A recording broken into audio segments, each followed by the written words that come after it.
Të nderuar miq, mirëmbrëma, emisioni i fundit të sezonit, me shpresën të kthehemi përsëri në sezonin e ri.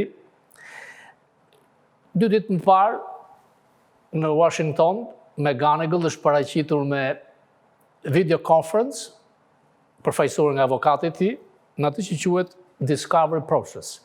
Ende nuk ka filluar trial, gjyqi ndaj atij që cilësohet si krimi i FBI-t. Janë rreth 8.000 faqe përgjime, hetime, që janë dorëzuar avokatëve, grupit avokatëve të tij, çka ne duhet të themi që është zyra e dikush me Rudy Giulianit, pra një zyrë e rëndësishme avokatie, që i rrit mundësinë e uljes dënimit dhe të fitores të mundshme, në qoftë se do të shkojmë në gjyq. Ende nuk është vendosur.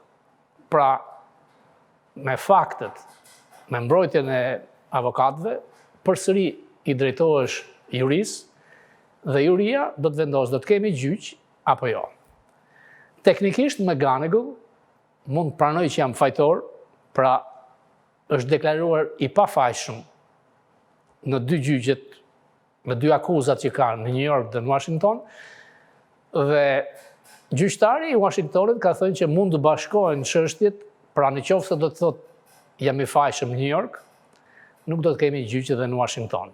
Pra, në vend që ai të dënohet 80 vjet ose 120 vjet sa shkojnë akuzat, mund të pranojë një dënim më të vogël, 6 vjet, 8 vjet, dhe kjo të bënte që ne të mos hynim thellë dhe të kuptonim se çfarë ka ndodhur realisht me kryeministrin ton, Edin Rama, i cili këtë rast nuk është si në rastin e gjyqit fotografisë së Obamës, ku ishte ai personi A, por dhe aty u bë një deal, një marrëveshje dhe nuk pati gjyq, kështu që personi A as nuk u thirr si dëshmitar dhe as nuk u përfol si emër, ishte kryeministri. Për të sqaruar diçka, Rama ka qenë afër një krimi federal te rasti fotografisë me Obamën, janë paguar $80.000 dhe Rama e di mirë që deputeti i tij është ndaluar në aeroport 2 orë ose 3 orë me një sasi të madhe cash, $100-150.000. Rama synonte që të hynte në takim në Obamës. Kjo do të ishte një shkelje e ligjit elektoral dhe konsideroj krim federal. Dhe ndaj tij pa diskutim akuza deri në arrestim. E ka ndihmuar një telefonat nga ambasadori amerikan në Tiranë, duke thënë që mos hyn në takim. Është grac nga teje. Edhe pse është tronditur dhe lajmëruar nga kjo për të mos kryer krimin federal, mbase nuk ishte grac, mbase ishte, siç ndodh me të në rastin e McGonigal, përsëri ka ngulur këmbë që të ketë një foto me presidentin ultra të majt Obama. Stafi i tij nuk ka pranuar, dhe sponsori i Ramës ka thënë që ne duam $80.000 mbrapsht. Amerikanët në politik, pa diskutim që janë peng të lobistëve, që janë 2.000, dhe janë këta lobistë që krafshojnë këtë shtet të madh demokratik dhe blehet heshtja, blehet mbështetja, por kjo ndikon në vendet vogla si vendi ynë. Rama është trembur, pa diskutim, sepse kur janë 8.000 faqe, përgjime dhe hetime, kryeministri ynë del shumë herë, dhe përgjimet janë detajuara, deri tek pagatorët e tij, një nga ministrat që sot është i arratisur, por dhe me njerëzit e sigurimit, ndalesat sipas tij në zyrën e shefit përgjimeve, janë përgjuar në minimumin e një drek në Washington dhe dark New York, diçka që është tërësisht jashtë protokollit.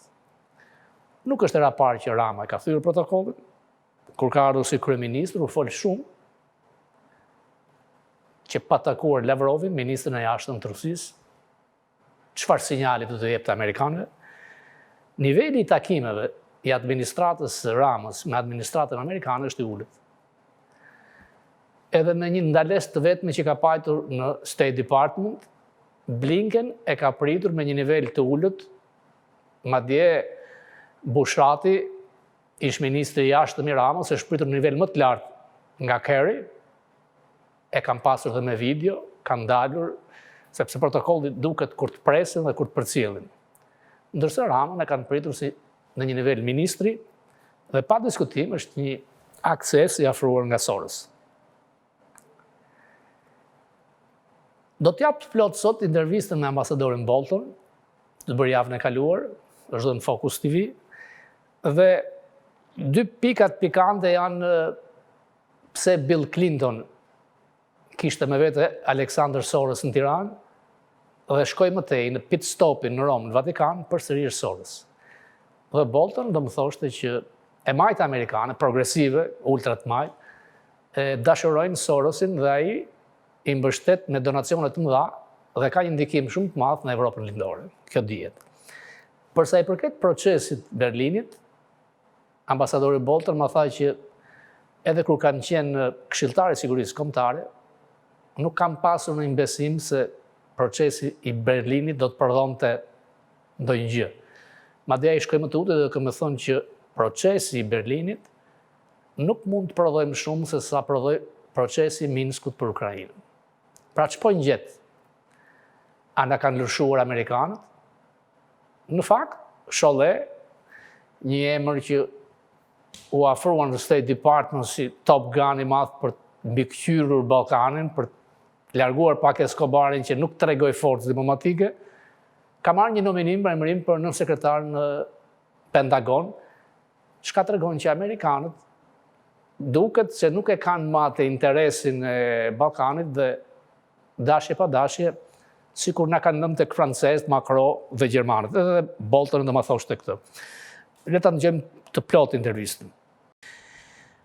Unë e pata ambasadorin Bolton, edhe pse kisha kaluar 2 javë, kam kontaktuar dhe pranoj më njëherë dhe e pyeta që... Ambasador, doja të dija se çfarë thatë te takimi i Parisit. In party rally. Vërtetëria vjetore e MEK. Did you know Kam that the Albanian kontaktuar me zyrën government, tuaj. Albanian Prime Kërkova Minister një killed kopë one të of the fjalës. What was your speech about Mac? Because Albanian government killed one of them here. You know that?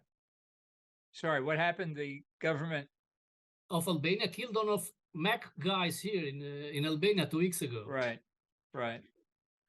Well, I spoke on the question of Iran's nuclear weapons program. Unë fola për and programin why bërthamor të its Iranit, continued pursuit of edhe nuclear pse ata po weapons made it vazhdojnë një so program bërthamor, important to kësaj overthrow the regime është in shumë Tehran, rëndësishme because I të don't think përmbysim there's any regjimin e agreement Iranit. that Sepse unë mendoj se nuk është asnjë marrëveshje që mund të marrë ai regjim dhe ne të kemi besim se ata do ta zbatojnë. Ata nuk kanë zbatuar marrëveshjen e vitit 2015 duke dhunuar në mënyrë të përsëritshme dhe kthimit e marrëveshje është It was gabim. not only you, was Pompeo, Pence, Ishit ju, but Pompeo, all the Pence, Republicans, I think. vetëm republikan, It shows something. tregon kjo diçka? Well, there were some Democrats too. Ishin There edhe was, in disa fact, demokratë. a bipartisan, Ishte një letër letter bipartizane e that, përbashkët që Kongresi that solli në both takimin e Republican Parisit and the Democrat dhe Kongresi House me of shumicë Representatives brought kaloi një rezolut to, Paris, bipartizane the duke House kërkuar passed ndryshimin e regjimit. overwhelmingly a bipartisan Diçka e rrallë kjo për resolution, Washingtonin sot, calling for, ku nuk ka regime marrëveshje change in Tehran. bipartizane. So it's actually kind of a rarity in Washington now where there is a lot of bipartisan agreement on it.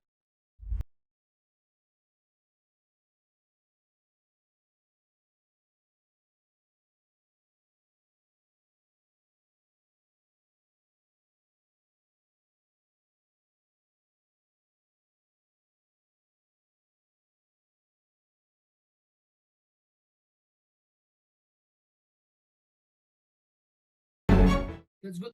How do you see the Albanian government? Si e shpjegon egërsinë e qeverisë Rama, qeverisë shqiptare ndaj tyre, State Department, por even edhe Secretary Blinken is so soft. pse është kaq i butë ndaj Well, Ramës? I think from the perspective Nga of perspektiva e Washington, this Washingtonit, is part kjo of the është problem pjesë the e Biden problemit të administratës administration is Biden dealing me with qasjen Iran. They're ndaj so Iranit. desperate to go back into Janë të this dëshpëruar të kthehen te 2015 marrëveshja nuclear bërthamore e deal, vitit flawed as it is, 2015. that they Po japin give lehtësira të mëdha Iran, Iranit. a lot of leeway. Është shumë e rrezikshme It's se very si ata po dangerous the veprojnë way they're dhe kjo behaving. dërgon sinjale të And I gabuar think te it miqtë e sends SBA-s në the Europë wrong dhe në botë. signal to friends of the United States in Europe and really around the world. Because I can Siguroj assure se you there shumica are, në SBA I think, mendon a se clear Irani nuk majority in the meriton United asnjë States lëshim. Ende sponsorizojnë terrorizmin, përpiqen të vrasin anëtar të opozitës iraniane dhe i zyrtar të qeverisë amerikane për fshimua.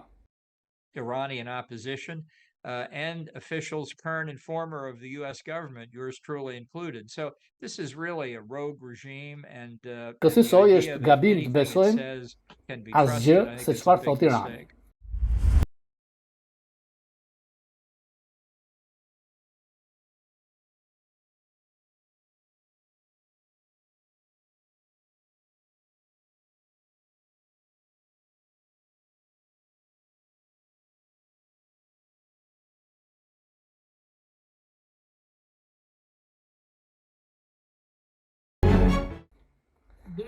A është mek alternativë për pushtet se këtu kanë kohë që thonë që nuk janë më të fuqishëm? Përgjigjja vjen se si sillet regjimi në Iran. Ata e trajtojnë mek si opozitë e vetme. Unë për herë të parë mësova rreth mekut gjatë kohës sime në administratën e Bushit, kur isha nën sekretari i Departamentit të Shtetit për kontrollin e armëve dhe isha i shqetësuar për programin e armëve bërthamore të Iranit, dhe pash disa raste ku mek na ndihmoi duke na dhënë informacione sekrete të lartë. Disa i dinim, disa jo. Press conferences in Europe or the United States revealing highly sensitive information about Iran's nuclear program, some of which we knew, some of which we didn't know. Na treguan se çfarë bënte regjimi. Nuk pash asnjë rast që informacioni i tyre ishte gabim. Evidencat dhe penetrimi i tyre në regjimin e Iranit ka qenë një ndihmë treguese për qeverinë amerikane. Information that was materially wrong. So I think their evidence and their penetration inside Iran are considerable. They've been of real assistance to the U.S. government over time, and ultimately the objective here should be after the regime of the Zgjidhja do jetë që pas përmbysjes së regjimit, populli të votojë në zgjedhje ata që ata duan. Atëherë do shikojmë se kush e ka të drejtë dhe kush gabim. Se sa popullor është mek apo djali i Shahut. Nuk mund të marrësh intervista me opinionet publike në Iran e sotëm. Le të gjejmë një shans për popullin të votojë.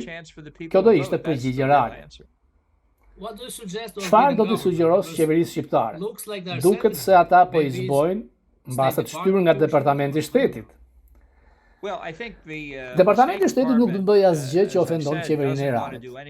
Këtë e ka bërë departamenti me administrata demokrate, por dhe republikane, gjatë 30 viteve të fundit, dhe me gjithë respektin për departamentin, opinioni i departamentit nuk qëndron dhe nuk është aty ku është opinioni publik në Amerikë.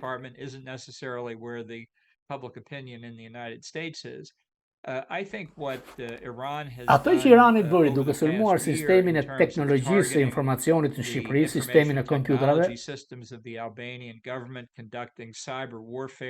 qeveria drejtoi një luftë kibernetike ndaj Shqipërisë, dhe kjo ishte e padrejtë, e pandershme.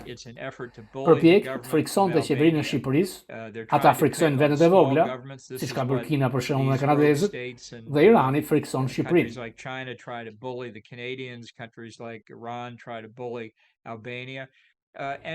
Base prej luftës në Ukrainë, kjo çështja e sulmit kibernetik ndaj një vendit NATO-s nuk meritoi një përgjigje të NATO-s.